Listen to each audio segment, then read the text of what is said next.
요엘서 1장 1절에서 20절까지입니다.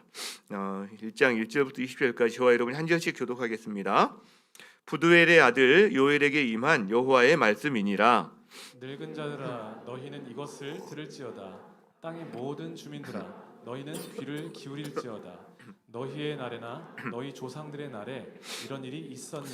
너희는 이 일을 너희 자녀에게 말하고 너희 자녀는 자기 자녀에게 말하고 그 자녀는 후세에 말할 것이니라.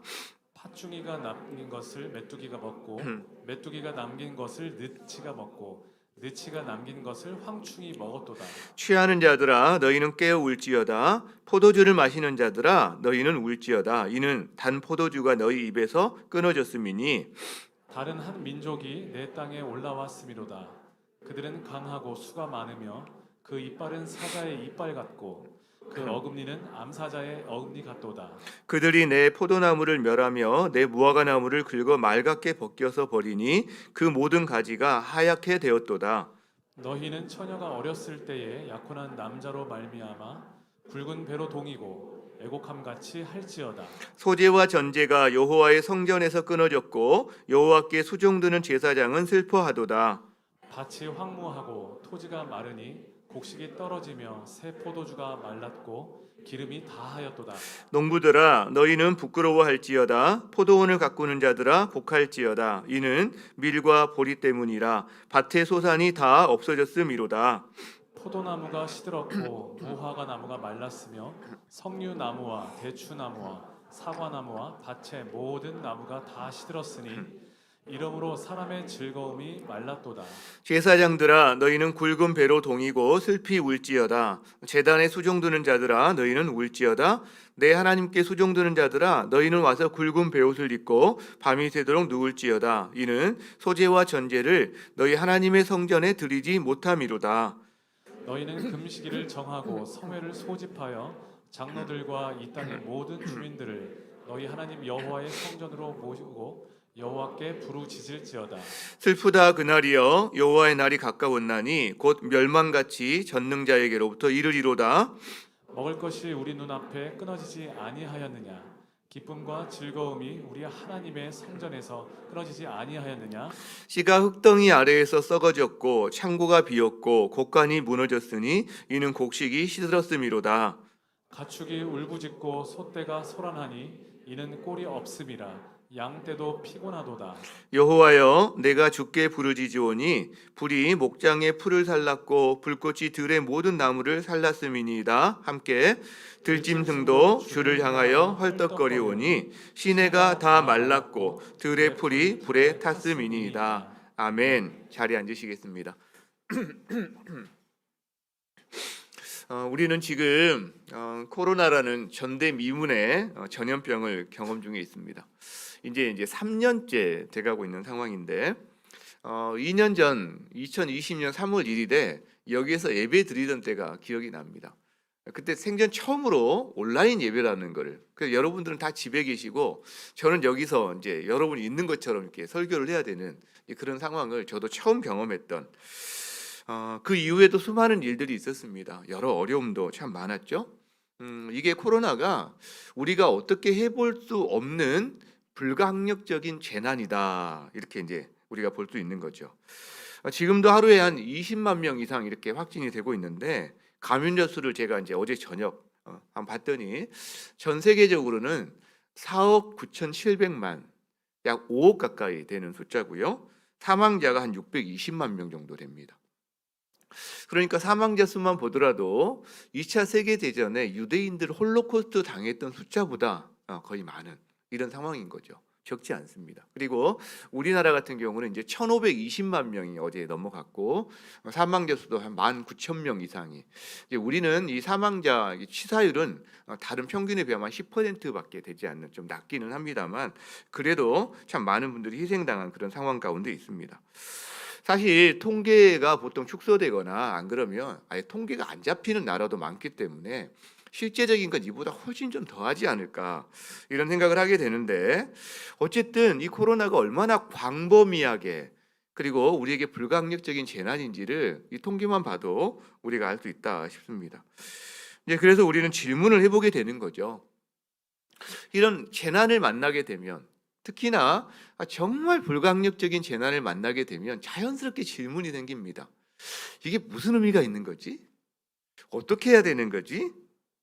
우리가 코로나 기간 동안에 코로나가 주는 어떤 의미에 대해서 사실 몇 차례 정도 여러분과 나눈 적이 있어요. 그런데 이제 거의 막바지에 와서 한번 이걸 다시 한번 우리가 좀 살펴볼 필요가 있겠다. 왜냐하면 이 질문을 하게 되니까 도대체 이게 어떤 의미가 있는 걸까? 그래서 이번 특세 요엘서를 이렇게 우리가 살펴보게 되는 그 이유 중에 하나입니다. 왜냐하면 요엘서에도 재난이 나옵니다. 재난. 그 재난인데 특히 여기서는 일단 메뚜기 재난이 나옵니다. 1장 4절에 보면 이런 말씀이 나오죠. 팥중이가 남긴 것을 메뚜기가 먹고 메뚜기가 남긴 것을 느치가 먹고 느치가 남긴 것을 황충이 먹었다. 그래서 이게 메뚜기가 같은 종류의 크기가 다른 메뚜기인지 아니면 다른 종류의 어떤 벌레인지는 우리가 알 수 없지만, 그러나 알 수 있는 것은 누가 먹고 남긴 걸 또 먹어요. 먹고 남긴 걸 더 먹어요. 완전히 초토화되었다. 굉장히 심한 재난이다라는 것은 우리가 이 표현을 통해서 알 수가 있습니다. 그러니까 이 메뚜기 재난이 불가항력적인 재난에 속하는 거죠. 여러분, 성경에 보면요. 이게 처음은 아닙니다. 출애굽기 8장, 출애굽기 10장에 보면 하나님께서 이스라엘 백성들을 구출해 내실 때 이집트에 10가지 재앙을 내렸는데 그 중에 8번째 재앙에 이 메뚜기 재앙이 있습니다. 한번 볼까요? 메뚜기가 온 애굽 땅에 다 내립니다. 피해가 심해요. 자, 전에도 없었고 후에도 없었다고 이야기하면서 그 다음에 땅을 덮어서 낮이, 대낮이 어두컴컴해질 정도로, 그죠? 그리고 나서 우박에 상하지 아니한 모든 것들을 다 먹어버립니다. 채소, 열매, 남은 것이 없다. 그러니까 우리는 이제 성경에 보면 이런 메뚜기 재앙이 나오는데 우리는 그걸 보면서 옛날에 그런 일이 있었구나. 이제 보통 이렇게 생각해요. 근데 옛날 이야기만은 아닙니다. 지금도 실제로 메뚜기 재앙이 일어납니다. 뉴스를 찾아보니까 참 많이 나오는데 가장 최근의 것만 봐도 불과 2년 전에 2020년에 케냐 같은 동아프리카 지역에 이 메뚜기가 출몰했는데 거의 몇십 년 만에 가장 큰 메뚜기 재앙이었다라고 기록이 돼 있어요. 1제곱킬로, 그러니까 사방 1km 안에 메뚜기가 약 8천만 마리. 어떻게 계산했는지는 모르겠는데 표본을 추출했겠죠. 근데 그들이 먹는 양이 성인 3만 5천 명분의 그 음식을, 그 곡물을 하루에 먹어치운답니다. 대단하죠. 자기 몸무게보다 몇 배를 먹는데요. 왜냐하면 한 150km를 이렇게 날아가 다닌답니다. 하루 이동 거리가. 근데 이들이 동아프리카에서 서아프리카로 또 중동으로 인도로 이렇게 막 이동을 한다고 그러는데 아프리카만 그런 게 아니라 중국도 영향권에 있어요. 사실은 중국도. 우리가 여러분 그 펄벅의 돼지라는 분을 읽어보신 분은 거기 그 메뚜기 재앙이 나옵니다. 얼마나 심각한지. 그런데 옛날 이야기만이 아니라 바로 중국도 2020년 7월에 라오스 북부에서 생긴 이 메뚜기 재앙이 윈난성을 거쳐서 한 번 한 2,700만 평 정도를 초토화시킨 적이 있다고 하는데 굉장히 참 어려움을 겪었다고 합니다. 이 메뚜기 떼가 출몰하면요 방법이 없대요. 무슨 방법을 해도 이게 퇴치를 할 수가 없답니다. 그냥 속수무책이라는 거죠. 여러분, 사실 우리가 지금 성경에 나오는 메뚜기 떼와 현실의 메뚜기 떼를 살펴봤는데 성경에 기록된 메뚜기 재난은 심판의 성격이 있습니다. 하나님의 심판. 그러니까 출애굽기에 나오는 이 메뚜기 떼에 대한 것도 이집트에 대한 하나님의 심판. 그리고 요엘서에 나오는 것도 이스라엘에 대한 하나님의 심판에 대한 성격이 있습니다. 근데 동시에 이 메뚜기 재난은 말 그대로 재앙입니다. 또 자연재해라는 거죠. 사람의 힘으로 어떻게 해볼 수 없는 불가항력적인 재앙. 그런 면에서는 코로나와 유사한 점이 있습니다. 코로나도 불가항력적인 재앙이거든요. 재난이란 말이죠. 둘 다 인간의 통제 범위 밖에 있어요. 그러니까 우리가 요엘서를 통해서 주시는 하나님의 메시지에 한번 귀를 기울인다면 같은 의미의 재난이라는 의미에서 코로나를 통해서도 우리가 어떤 의미들을 한번 우리에게 가져와 볼 수 있다라는 생각을 하게 된다는 거예요. 그래서 요엘서 전체를 한번 이번 고난 주간에 여러분과 함께 살펴보려고 하는 겁니다. 요엘서가 이렇게 시작을 합니다. 부두엘의 아들 요엘에게 임한 여호와의 말씀이라. 이게 속의 전부예요. 요엘에 대한 어느 시기인지, 요엘이 어떤 사람인지 안 나와 있습니다. 학자들이 의견이 분분한데 제가 이렇게 살펴봐도 다 일리가 있어요.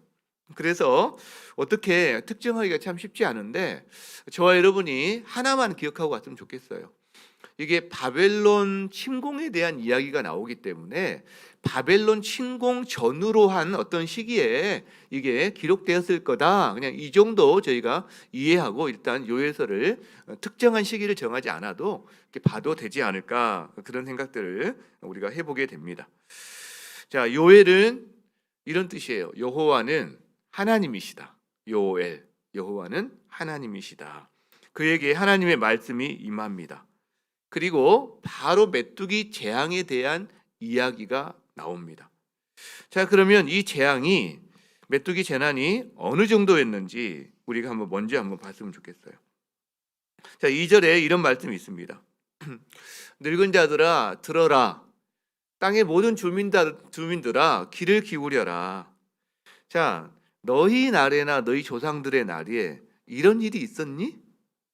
그래 너희는 이 일을 너희 자녀에게, 또 너희 자녀에게, 너희 후손에게 이것을 알려라 라는 말을 합니다. 자, 여기 보면 이게 무슨 말이냐, 너희의 날에나 너희 조상들의 날에 이런 일이 있었느냐.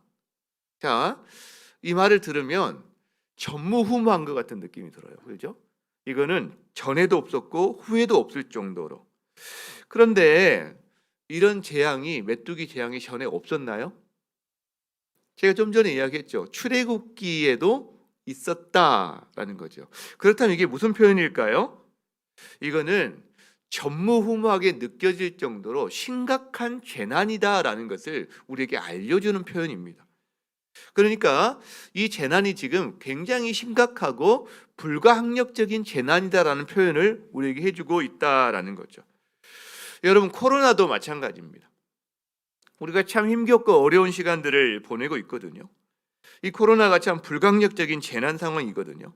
자, 그런데 코로나 이런 상황이 전에도 없었고 후에도 없을까요? 전무후무할까요? 그렇지는 않습니다. 그 전에도 전염병이 있었고요. 앞으로도 있을 겁니다. 그런데 우리나라만 봐도 그건 분명해요. 그러니까 여러 가지 재난을 우리가 겪어왔습니다. 한 20년 전만 해도요, 우리가 IMF라는 걸 겪었어요. 얼마나 많은 사람들이 고통을 당했는지 모릅니다. 회사가 문을 닫고 직장을 잃고 재난이었어요, 사실은. 그렇죠? 좀 더 가볼까요? 40년 전에는 광주 민주화 운동 같은 게 있었어요. 민주화 운동을 통해서 수많은 사람들이 희생됐고, 특히 광주 민주화 운동을 통해서는 많은 사람들이 죽었습니다. 우리에게 역시 우리 역사에서 하나의 재난이었어요. 70년 전에는 6.25 전쟁이 있었습니다. 이건 동족끼리 총뿌리를 겨눴습니다. 그리고 수백만 명이 죽었습니다. 그 피해가, 그 대치가 지금도 이어지고 있습니다. 이거 엄청난 재난이었죠. 바로 6.25 전쟁 앞에는 일제 강점기가 있었습니다. 그죠? 참 정말 지금 생각해도 분한 그런 시기, 힘든 시기. 나라를 잃었죠. 그 결과로 남자들, 형제들은 탄광으로 끌려가거나 전쟁터로 끌려가거나 아니면 만주 같은 데로 가서 뭔가 나라를 찾겠다고 자기 젊음을 던져야 됐습니다. 우리 자매들은요, 공장으로 끌려가거나 위안부로 끌려가거나 정말 인간 이하의 대접을 받는 시간들이 있었어요. 전 국가적인 재난이었습니다. 이 모두 다 우리에게 있는 재난들이에요, 여러분. 그러니까 우리가 재난이, 이게 코로나만이 재난이 아닙니다. 재난이 계속해서 있었고 코로나도 그 엄청난 재난 중에 하나다라는 거죠. 그런데 오늘 메뚜기 재앙을 보면 이 불가항력적인 재난이라는 특징 외에 한 가지 특징이 더 보이는데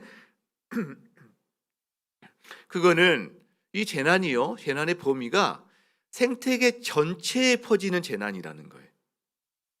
5절에 보면 취하는 자들, 포도주를 마시는 자들에게 울어라 그럽니다. 왜? 포도주가 끊어졌기 때문에. 자, 이 표현은 무슨 표현일까요? 한 지금부터 이 요엘서에 나오는 시기가 약 2500년에서 한 3000년 사이거든요. 이때에는 술을 마실 수 있다는 것은 풍요로운 사람만이 즐길 수 있는 특권이었습니다. 그러니까 풍성하게 살아가는 사람들에게도 재앙이 임한 겁니다. 지금 8절에 보면 일반 백성들에 대한 이야기가 나오는데, 처녀가 어렸을 때 약혼한 자를 잃어버린 것 같이 애곡해라. 즉 백성들 모두에게 울어라 라고 말합니다. 즉 사회 전반적으로 이 재앙이 퍼져져 있다는 걸 말하죠. 사람만의 문제가 아니라 그 다음에 보면 땅도 그 재앙 아래 있다 그러면서 10절에 밭이 황무하고 토지가 말라버렸다. 11절에 밀과 보리 등 밭의 소산이 없어져 버렸다. 12절에 포도나무, 무화과나무, 사과나무 이 모든 것이 다 말라버리고 시들어 버렸다 이야기합니다. 사람, 땅. 근데 여기서 멈추지 않아요. 가축들이 울부짖습니다. 소떼, 양떼가 꼴이 없는 거예요. 근데 거기서 멈추지 않습니다. 가축만 아니라 들짐승들도 목말라 합니다. 헐떡거립니다. 다 말라버렸기 때문에 이 재난이 광범위하다는 걸 보여주고, 그 다음에 그 당시에 모든 생태계에 이 재난이 미치고 있다는 것을 보여줍니다. 여러분, 우리가 당한 재난도 마찬가지입니다. 우리가 지금 당하고 있는 이 지구상의 생태계 파괴 문제는 사실 굉장히 심각한 문제입니다. 왜냐하면 지구는 생태적으로서 연결되어 있어요. 지역과 지역들이 다 연결되어 있습니다. 사람과 환경, 사람과 자연이 연결되어 있습니다. 그런데 지금 지구 생태계는 회복 불능 수준으로 망가져 가고 있다고 해요.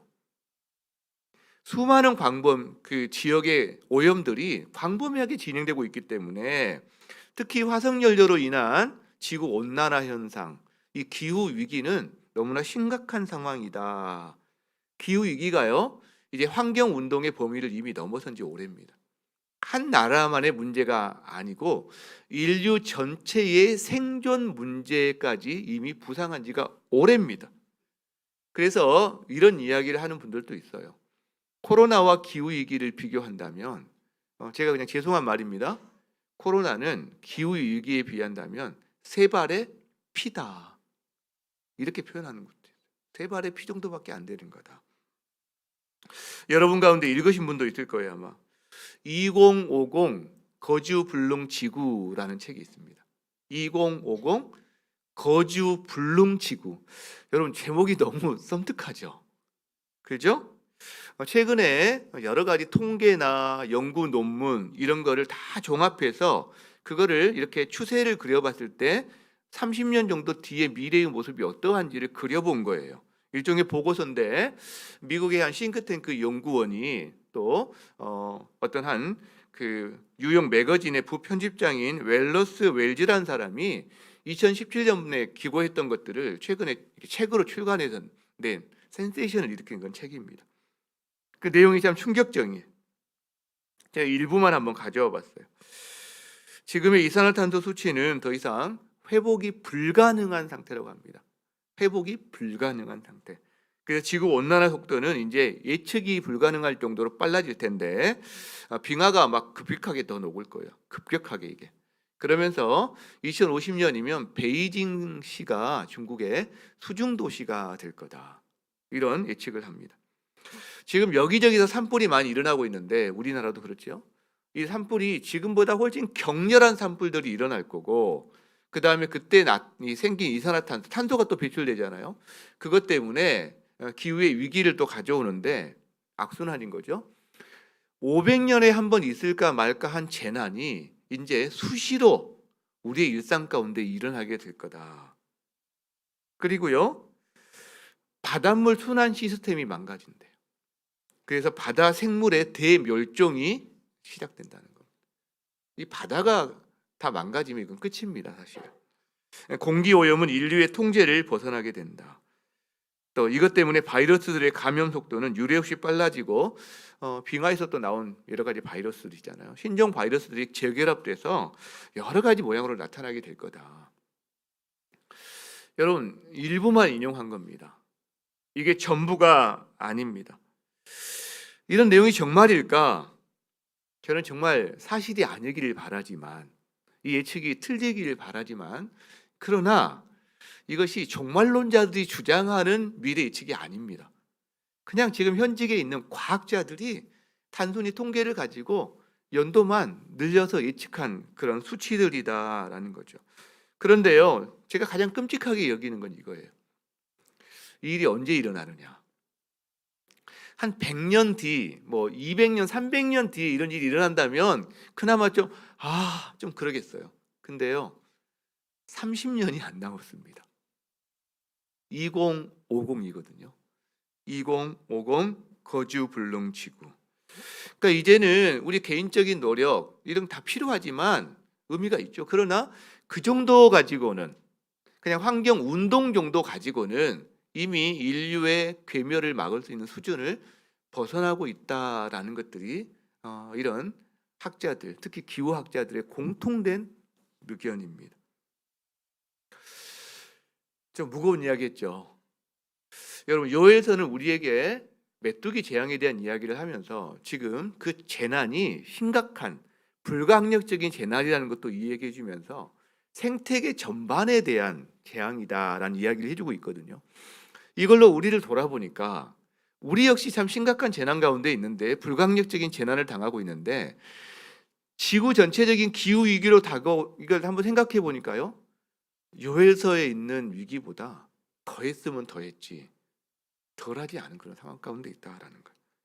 생태계 전체 재난 앞에 서 있는 우리 모습을 발견합니다.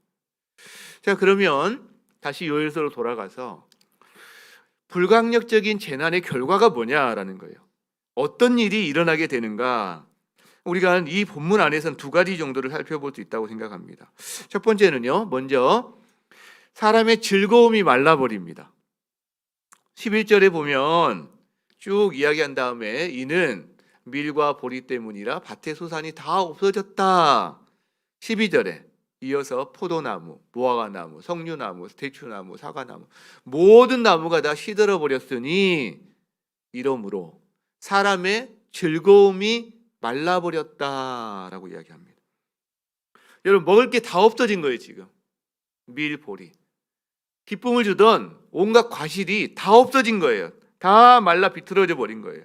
당장 배고픔, 생존을 걱정해야 되는 상황 가운데 있는 겁니다. 즐거움이 있겠어요? 즐거움이 말라가는 거죠. 그렇죠? 그러니까 재난 때문에 사람의 즐거움이 말라가는 현상이 일어납니다. 코로나도 우리에게 즐거움을 많이 뺏어갔습니다. 서로 만나고 교제하고 차 한잔하고 얼굴을 맞대고 티키타카 서로 대화하고 울고 웃고 이런 교제의 즐거움을 뺏어갔어요. 이렇게 조심해야 되고 저렇게 조심해야 되고 위축돼야 되고 마스크 써야 되고 막 맨날 어디 가서 식당에 들어갈 때마다 뭐 해야 되고, 이 위축을 넘어서서 우울증까지. 어르신들, 특별히 밖에 못 나온 어르신들이 많아요. 우리 성도들도 그렇지만 제 맞은편, 제 집에 그 맞은편에 사시는 분들이 한 2년 동안 밖에를 안 나옵니다. 약간 건강에 조금 어려움이 있으신 분들이셔서 그런지 외식 한 번 안 하신대. 지금 2년 동안 산책만 간신히, 완전 무장하고 산책만 간신히 하세요. 너무 우울해하세요. 너무 우울해하세요. 우울증이 많이 늘었습니다. 그리고 생존 걱정을 해야 되는 사람들도 많이 늘었습니다. 특히 자영업자들 굉장히 심각한 상황이죠. 여러분, 코로나로 우리의 즐거움도 이렇게 말라갑니다. 근데 여기서 끝나는 게 아니에요. 사람의 즐거움이 말라가는데 다음에 요엘서를 보니까 그 재난으로 사람의 즐거움이 말라가고 또 하나, 예배가 약화가 돼요. 예배가. 9절에 보면 이런 말씀이 있습니다. 소재와 전제가 여호와의 성전에서 끊어졌다. 소재와 전제가. 그래서 여호와께 수종드는 제사장은 슬퍼한다. 소재는 곡식으로 드리는 제사입니다. 전제는 그런 곡식과 이런 다른 제물 위에 포도주를 부어서 향기로 드리는 그런 제사거든요. 그런데 못 드리는 거예요, 여러분. 양, 소 이런 건 말할 것도 없고 곡식으로 드리는 제사조차도 못 드리는 거예요. 왜? 곡식이 없거든요. 안 드리는 게 아니에요, 지금. 못 드리는 거예요. 못 드리는 거. 여러분, 코로나 시기에 우리의 예배도 안 드리는 게 아니라 잘 못 드렸어요, 어떻게 보면. 그죠? 어려움이 많았어요. 주일 예배가 참 어려웠습니다. 목장 모임도 쉽지 않았어요. 목장 모임도. 게다가 코로나 전에 관계가 형성되어 있던 목장들은 그나마 좀 더 나았죠. 그래도 얼굴도 보고 이런저런 모양으로 서로 교제하고. 근데 코로나 때 목장이 형성된 이런 목장들은 아마 이중으로 더 어려웠을 거예요, 상대적으로. 우리 다음 세대는요, 거의 온라인으로 버텼습니다. 한계 상황에 온 것 같아요, 한계 상황에. 여러분, 이 코로나 기간 동안에 한국 교회가 전반적으로 세계적인 교회도 마찬가지지만 많이 약해졌다고 그러거든요. 우리 교회는 사실 공동체가 좀 비교적 건강한 편에 속하고 리더들 굉장히 헌신적이고 성숙한 성도들이 많아서 저희 교회는 그래도 선방한 편에 속합니다. 사실은. 그러나 일반적인 한국 교회에 대한 이야기를 해보면 일반적으로 30% 내외의 성도들이 빠졌다 이런 이야기를 합니다. 그만큼 약해진 거죠. 예배가 약화된 겁니다. 근데 이 예배의 약화는 영성의 고갈로 이어져요. 기쁨의 고갈로 이어집니다. 16절에 보면 먹을 것이 우리 눈앞에서 끊어지지 아니하였느냐. 그리고 기쁨과 즐거움이 우리 하나님의 성전에서 끊어지지 아니하였느냐. 재난을 통해 사람의 즐거움이 말라버리고 예배가 약화되고 끊어지면서 영성의 고갈로 나타납니다. 여러분, 제사가 약해지면 성전에 모여드리는 예배의 기쁨을 잃어버리는 거거든요. 한국교회 역시 마찬가지죠. 코로나를 겪으면서 예배가 예배답지 않은 뭔가 공연처럼 느껴지는, 우리 아이들은 아마 더 그럴 거예요. 예배 가운데 나와서 하나님 주시는 은혜로 말미암아 기쁨과 즐거움이 회복되는 게 어떻게 보면 하나님을 즐거워하는 게 우리의 힘이고 우리의 영성이거든요, 기독교에. 그런데 그거를 많이 놓치고 사니까 자연스럽게 영성의 고갈이 일어난다는 거예요. 그런데 문제가 있어요. 다 똑같지는 않습니다. 여러분, 하루에 한 30분, 1시간 꾸준하게 기도하고 공동체와 함께 교제하고 하나님과 교제하시는, 좀 그래도 그리스도 안에서 좀 장성하신 분들, 성장하신 분들은 좀 괜찮아요, 나아요. 그런데 누가 문제일까요? 예수님 안에서 이제 성장해 가고 있는 분들, 갓 신앙생활을 시작하신 분들, 좀 영적으로 어린 분들은 이게 타격이 더 심합니다. 실제로 이렇게 예배를 오픈해도요, 어떻게 보면 그런 분들이 더 나오셔야 되는데 이 반대거든요. 그렇죠? 가장 큰 피해는 우리 다음 세대라고 그랬어요. 다음 세대. 이 아이들은 이게 예배인지 공연인지, 얼굴도 되게 줌에서 이렇게, 유튜브는 뭐 말할 것도 없지만 소통이 안 되는 거니까. 근데 줌으로 할 때도 자기 화면을 꺼놓고 있으면 뭐 하는지 알 수가 없습니다. 저는 그래서 현장 예배가 더 우리 가운데 더 일어나서 정말 예배의 기쁨과 즐거움을 누리는 성도들이, 정말 그동안 못 누렸던 성도 이걸 누렸으면 좋겠다, 이런 마음의 열망이 있어요. 기도하고 있습니다. 여러분도 함께 기도해 주셨으면 좋겠어요. 현장 예배를 통해서 정말 예배의 기쁨, 예배의 즐거움이 회복되게 도와주세요. 주님을 향한 기도가 회복되게 도와주세요. 하나님 그 얼굴에 하나님 말씀을 잘 먹은 자의 그 평안함이 하나님 가지고 예배당을 나서는 성도들이 더 많아지게 도와주세요. 여러분도 기도해 주시기 바랍니다. 여러분, 저는 그런 생각도 해요. 이제 어느 정도 코로나가 좀 잠잠해지고 현장 예배가 궤도에 오르면 온라인 예배를 과감하게 우리가 당분간은 좀 이렇게 한번 끊어봐야 되지 않을까. 특히 우리 다음 세대들은 더더군다나. 사정이 있는 애들은 배려가 좀 필요하겠지만, 그러나 양해를 구하고 뭔가 한번 그런 어떤 조치가 우리에게, 왜 현장에서 누리는 것과 온라인은 다르단 말이에요. 이게. 그런 일들이 일어납니다. 자, 그렇다면 우리는 어떻게 해야 될까? 요엘서에서 어떻게 해야 될까? 이거를 요엘서 전체를 통해서 살펴나가겠지만 오늘 1장에도 우리가 어떻게 해야 되는지를 한 두 가지 정도로 우리가 찾아볼 수 있다고 생각합니다. 우리가 어떻게 해야 될까? 먼저는요, 요엘서에서 이런 말을 합니다. 재난 앞에서 울어라. 울어라. 깨어 울어라. 슬피 울어라. 여러 번 반복합니다. 취하는 자들아 너희는 깨어 울지어다. 너희는 처녀가 애곡한 같이 할지어다. 포도원을 가꾸는 자들아 곡할지어다. 제사장들아 너희는 굵은 배로 동이고 슬피 울지어다. 여러분 왜 울라고 할까요? 왜 울라고 하실까? 너무 절망적인 상황이거든요. 지금 이 상황이 울만한 상황이거든요. 여러분 취하는 자들은 풍요로운 자들입니다. 너희 백성들은 일반 백성들입니다. 포도는 가꾸는 자들은 노동자들입니다. 제사장들 하나같이 다 울 수밖에 없는 상황들이에요. 흙덩이가 씨가 흙덩이 아래서 싹을 못 틔고 그냥 말라버린답니다. 씨를 심었어요. 싹을 못 틔고요. 너무나 완전히 절망적인 상황이다. 그러니까 울어라라고 이야기합니다. 저는 중요한 이유가 또 하나 더 있다고 생각해요. 왜 울으라고 하실까? 울지 않으니까. 안 우니까 울려고 하는 거야. 안 우니까. 애곡도 통곡도 안 하니까 울려고 하는 거예요. 아니 이런 재난 가운데 안 울어?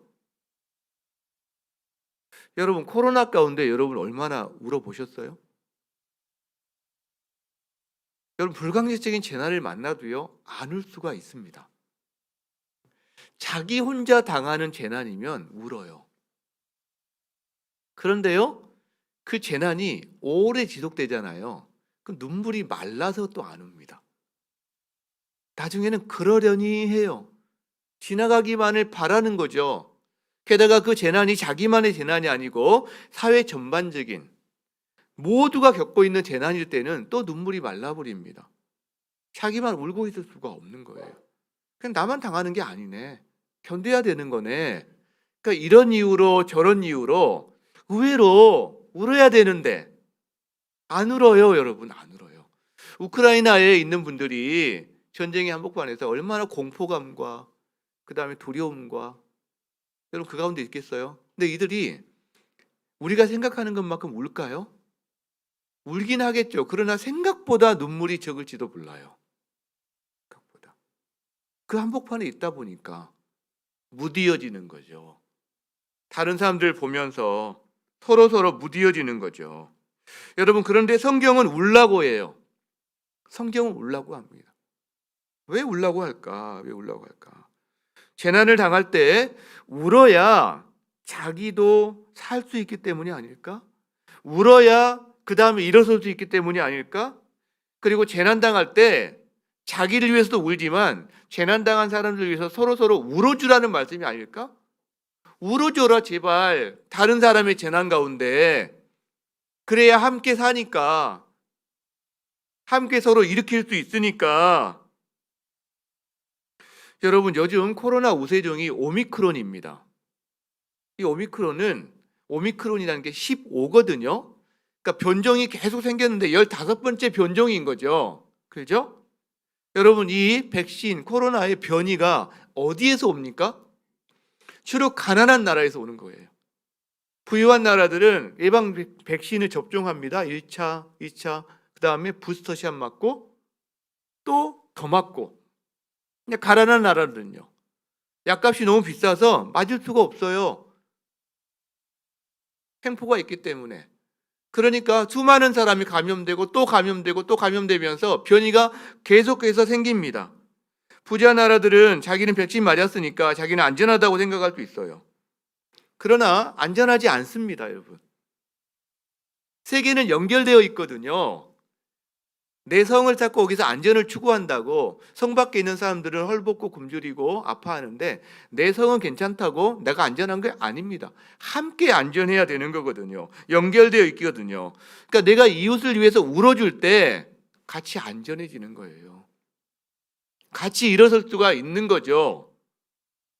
내가 요트 타고 무인도에 들어가서 혼자 산다고 안전해지는 게 아니라는 거죠. 여러분, 그런데 이게 쉽지 않아요. 뭐 우리가 백신도 차별이 있는 거잖아요. 부자 나라, 가난한 나라. 백신도 차별이 있어요. 똑같이 코로나 재난을 당하는데 좀 더 어려운 사람들은 더 어려워요. 좀 그나마 이거 버틸 힘 있는 사람들은 덜 힘들어요. 근데 주님께서는 함께 울어줘라 그러는데 이게 쉽지가 않아요. 그래야 함께 살 수 있는데. 여러분, 이게 함께 울어주라는 말씀 묵상하는데 제가 진짜 쉽지 않구나. 그리고 제가 절망을 했습니다. 바로 어제 저녁에 절망을 했는데 지금 저희 교회 청년 한 명이 지금 또 뭐 군대가 있는 청년이 많지만 지금 GOP에 근무하고 있거든요. 비무장지대. 근데 거기에 지금 불이 났나 봐요. 불이 크게 나서 바람이 세게 불고 불길이 막 퍼지는데 막 지뢰가 여기저기 빵빵 터지고 그래서 이제 불도 꺼야 되고 여러 가지 막 보호도 해야 되는 상황 가운데 좀 여러 가지 힘들고 마음이 힘들었나 봐요. 그래서 이제 엄마한테 전화하고 그래가지고 자기 마음을 하소연하고 이랬는데 저는 이제 그 이야기를 들으면서 제가 카톡으로 혼수만 뜨고 있었어요. 혼수만. 별거 아니라고 생각하고. 근데 상황을 들어보니까 이 군인들 자기가 잠잘 때 쓰는 그 모포 같은 걸 다 물에 적셔서 다 꺼낸 다음에 탄약고 덮고 유류 저장소 덮고 뭔가 그렇게 막 밤새도록 뭐 일을 해야 되는 그 정도 상황까지 갔나 봐요. 제가 그 이야기를 들으면서 이 재난 앞에서 울어줘라 그 말씀을 묵상하고 설교를 준비하고 있으면서도 나는 일종의 그 친구, 제 아들한테는 재난 상황이잖아요. 근데 울어주지 않고 공감하지 않고 혼수두고 있는 저의 모습을 보고 있는 거예요. 정말 절망이었어요. 절망. 내가 이렇구나. 이게 정말 안 되는구나. 그래서 제가 각성하기로 했습니다. 주님, 기도했어요. 어제 저녁에. 저 제발 좀 먼저 울어주는 사람 좀 되게 해주세요. 먼저 울어주는 사람 되게 해주세요. 혼수 대신 먼저 울어주고 그 다음에 혼수는 그 다음에도 되니까. 근데 한 가지 소망이 있는 건 제가 여성 호르몬이 그나마 조금씩 나오기 시작한다는 것 때문에 조금 더 낫지 않을까 이런 생각을 좀 해보면서 하나님께 기도했습니다. 진짜 소망이 있어요. 여성 호르몬이 소망이 아니라 예수님이 예루살렘을 보시고 우시더라고요. 예루살렘의 미래를 보면서 멸망당하는 재난을 보시면서 예수님이 대성통곡하시더라고요. 맞아, 주님이 그러셨지. 야, 니들 이러면 안 돼. 막 손가락질하고 비난하기에 앞서서 아파하시고 울어주시더라고요. 그래, 맞다. 이게 주님의 모습이다. 나도 그 주 안에서 한번 해봐야겠다. 이런 생각을 하게 됩니다. 예수님이 여러분의 재난에 대해서도 울어주신단 말이죠. 그죠? 그리고 이제 말씀하시는 거예요. 너도 다른 사람 재난을 서로 좀 울어주렴. 이렇게 말씀하시는 거죠. 저는 그래서 예수님이 갈수록 좋은 것 같아요. 진짜 예수님 참 좋다. 닮고 싶다. 이런 생각을 하게 됩니다. 자, 우리는 어떻게 해야 될까? 지금 먼저 재난 앞에서 울어주라. 이게 이야기한 다음에 두 번째가 있습니다. 하나 더 이야기하죠. 여호와 앞에 부르짖으라 라고 합니다. 14절에 그런 말씀이 있는데 우리가 같이 한번 한 목소리 읽어보겠습니다. 시작. 너희는 금식일을 정하고 성회를 소집하여 장로들과 이 땅의 모든 주민들을 너희 하나님 여호와의 성전으로 모으고 여호와께 부르짖을지어다. 재난 앞에서 뭔가 함께 울고 울어주었다면 이제 그거를 그대로 하나님께로 옮기라는 거예요. 하나님 앞에 그걸 그대로 가지고 나아가서 하나님께 부르짖으라 라고 말을 하고 있습니다. 그러면서 금식일을 정해라 이렇게 이야기합니다. 금식일을 정해라. 우리가 자칫하면 이 금식일은 어린아이들이 나 이거 줄 때까지 안 먹어 라고 막 대굴대굴 구르면서 막 띵깡 부르는 어떤 그런 걸 생각할 수도 있는데 하나님이 말씀하신 금식은 그런 게 아니죠. 이 금식은 우리 생명의 공급원을 끊는 거거든요. 그 말은 내가 다른 어떤 걸 의지해서 사는 존재가 아니라 하나님 당신이 없이는 나는 안 됩니다. 당신이 나의 유일한 소망입니다. 당신의 공급만을 의지합니다. 주님만을 바라봅니다라는 어떻게 보면 자신의 신앙의 고백입니다. 이게 금식인 거죠. 이번 고난주간에 우리가 하나님 앞에 자기 나름대로 직접적인 음식을 끊든 미디어를 끊든 뭔가 이 하나님 앞에 이 고백을 하는 어떤 행동을 할 수 있다면 그게 금식인 거죠. 하나님, 저는 주님이 없이는 안 됩니다. 우리 한번 시도해 봤으면 좋겠어요. 그리고 금식 정하라 한 다음에 성회를 소집하여 성전으로 모으라라는 이야기를 합니다. 성회를 소집하라, 성전으로 모으라. 재난이 있을 때 빠지지 않고 등장하는 구절이 바로 이 구절입니다. 성회를 소집하는 거죠. 하나님께로 자꾸 시선을 돌리고 각성해야 되는 것들, 그리고 성전으로 모여서 혼자 그 시간을 보내는 것이 아니라 공동체가 함께하는 영적인 생활로 영적인 시선을 함께 가지는 시간을 갖는 것. 여러분, 그래서 이게 참 영적인 리더들의 가장 중요한 역할 중에 하나가 바로 이 부분입니다. 성도가 혼자 있게 내버려 두면 안 되는 거죠. 왜? 혼자 신앙생활을 잘할 수 있는 성도는 99.9% 없습니다. 저도 마찬가지입니다. 저도 마찬가지. 제가 훈련하고 제자 훈련, 사역 훈련, 우리 리더들 그때마다 책 읽고 정리하고 어떻게 나눌지 기도하고 고민하고, 또 다른 목회자들과 함께 제가 또 고민하고 이런 나누는 이런 공동체가 없다면, 여러분, 만약에 혼자 제가 1년 동안 무인도에서 혼자 산다, 그러면 저는 아마 퍼져 지낼 거예요. 퍼져 지낼 거예요. 명약 관화합니다. 아무도 혼자서 잘 지낼 수 있는 사람이 없어요. 코로나 때 이미 우리가 실험을 마쳤습니다. 혼자 다 이것저것 끊고 집안에만 혼자 있는다, 절대 그 사람의 영성이 살아나지 않습니다. 여러분, 모이는 걸 도와줬으면 좋겠어요. 목장 식구들이 이번 고난주간에도 서로 이렇게 좀 이끌어줬으면 좋겠어요. 손을 이끌고. 현장에 못 나오시는 분들도 있기 때문에 상황에 맞추어서 여러분이 도와줬으면 좋겠습니다. 왜? 이 고난주간 특세가 일종의 성회입니다. 거룩한 모임입니다. 그리고 예배당에 함께 모여서 하나님께 부르짖는 것, 그 주님께서 기뻐하시는 거라고 생각합니다. 사실 이번 특세를 저는 거의 연기할 결정을 다 했었어요. 왜냐하면 코로나가 워낙 정점이다 보니까 이게 진짜 제대로 특세를 하고 싶은 마음이 있어서 거의 5월이나 6월 정도로 해야 되겠다, 거의 마음의 결정을 했는데 결정적으로 뒤집혔어요. 어떻게 뒤집혔는지 아세요? 주님이 그 마음을 주시는 거예요. 야, 이번 특세에 이번 특세가, 지금 이 특세가 필요한 영혼이 있어. 이 마음을 주시는 거예요. 이 마음. 여기 안에 계실 겁니다. 그게 여러분 어떤 한 분일 거예요. 그러니까 저에게 그런 마음을 주신 거죠.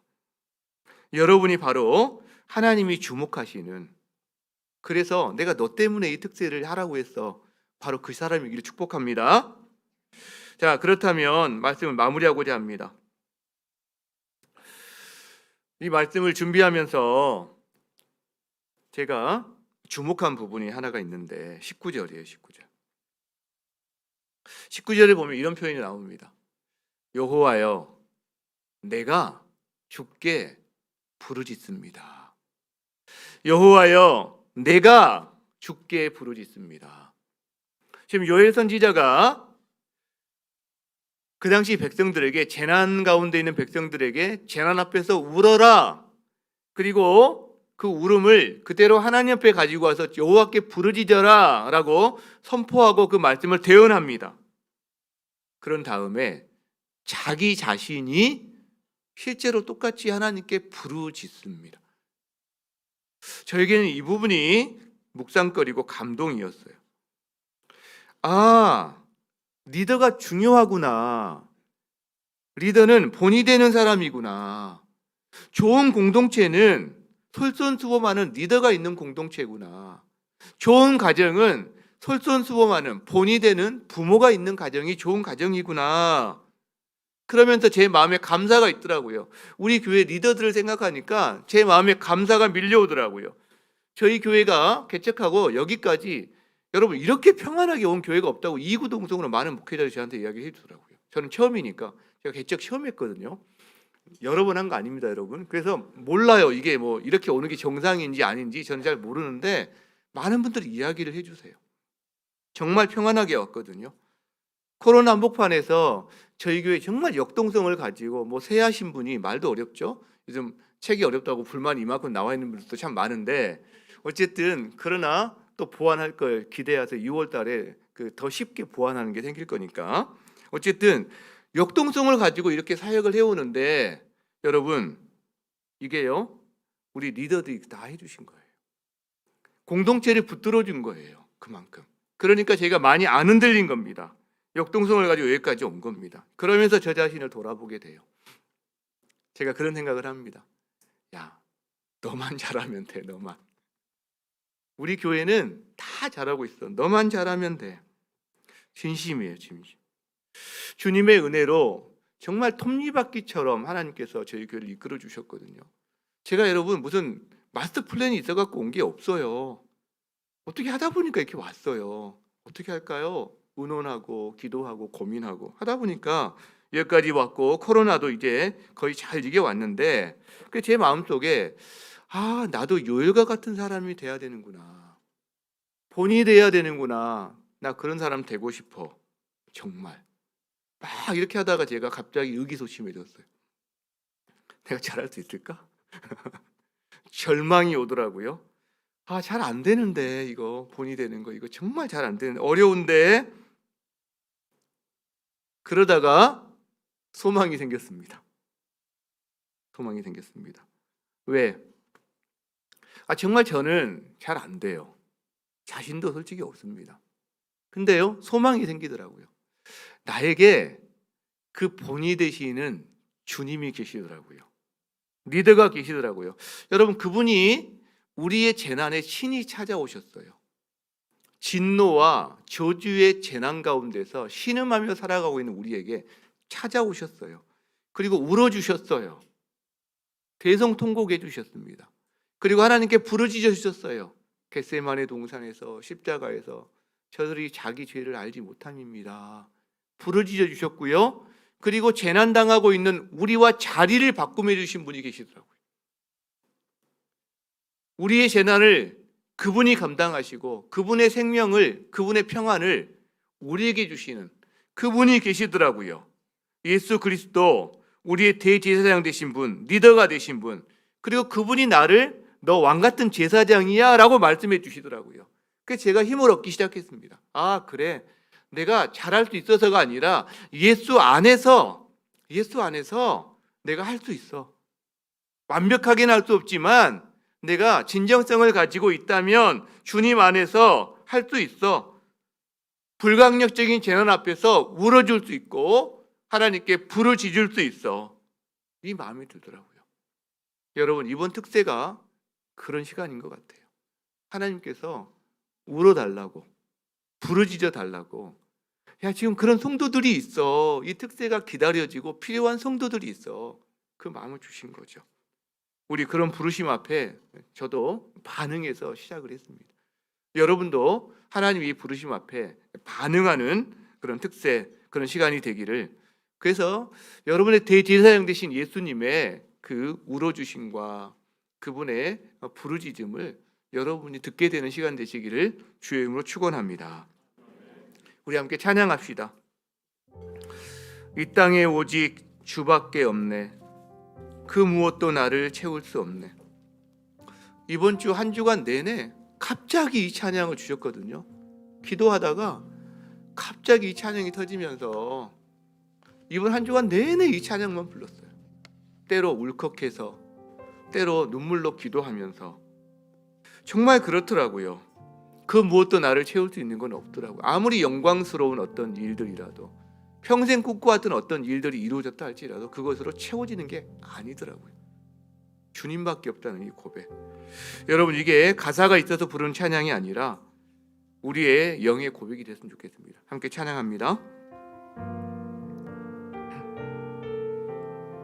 이 땅에 오직 주밖에 없네. 이 땅에 오직 주밖에 없네. 그 무엇도 나를 채울 수 주님의 평안 주님의 평안 내 안에 그 누구도 빼앗을 수 없네. 누구도 빼앗을 수 없네. 이 땅에 오직 주밖에 없네. 땅에 오직 주밖에 없네. 그 무엇도 나를 채울 수 주님의 평안 주님의 평안 내 안에 있네. 그 누구도 빼앗을 수 없네. 세상은 변해가고 세상은 변해가고 소망은 힘을 잃어도 변함없이 붙드시는 그 구원의 손길 구원의 손길. 폭풍이 몰려와도 두려움 물러가네. 우리 위해 싸우시는 그 손을 의지해. 이 땅에 오직 이 땅에 오직 주밖에 없네. 그 무엇도 무엇도 나를 채울 수 없네. 주님의 평안 주님의 평안 내 안에 있네. 그 누구도 빼앗을 수 이 없네. 땅에 오직 주밖에 없네. 땅에 오직 주밖에 없네. 그 무엇도 나를 채울 수 없네. 주님의 평안 내 안에 있네. 그 누구도 빼앗을 수 없네. 마지막으로 합니다. 이 땅에 오직 이 땅에 오직 주밖에 없네. 그 무엇도 나를 채울 수 없네. 주님의 평안 주님의 평안 내 안에 있네. 그 누구도 빼앗을 수 없네. 아멘. 여러분을 채울 수 있는 게 무엇입니까? 가장 여러분의 영광스러운 순간도 시간이 지나면서 흐릿해지고 영원하지 않기에 우리가 평생 꿈꿔왔던 어떤 일이 이루어진다 할지라도 그 일조차도 우리를 채울 수 없는 것을 발견했을 때 얼마나 허무하든지 얼마나 절망감이 밀려오든지, 그러나 그때 우리는 주님의 평안을 발견합니다. 영원하신 주님 안에서 내 일상이 영혼과 잇대어 있다면, 하나님의 기억 안에 있다면 하나하나가 내가 사랑하는 작은 것들도 다 의미가 있다는 것을 발견하고 새 힘을 얻습니다. 여러분, 이 시간에 주신 말씀을 기억하면서 여러분, 우리를 채울 수 있는 것은 없습니다. 주님밖에 없습니다. 그리고 주님이 주시는 그 평안을 누구도 뺏어갈 수가 없습니다. 주여, 이번 고난주간 특세에 이 주님을 알고 만나고 주님, 우리의 기도의 문을 열어주시기를 원합니다. 아버지, 울어줄 수 있는 사람으로, 아버지, 그리고 주님 앞에 부르짖는 사람으로, 코로나가 우리 가운데 하나님 즐거움을 앗아가 버렸고 위축되게 했고 우울하게 했고 하나님 예배가 약화되고 우리의 영성이 고갈되고 기쁨이 약해졌는데, 하나님 우리에게 회복을 허락하여 주시옵소서. 주여, 허락하여 주시옵소서. 함께 주여 치고 기도합니다. 주여.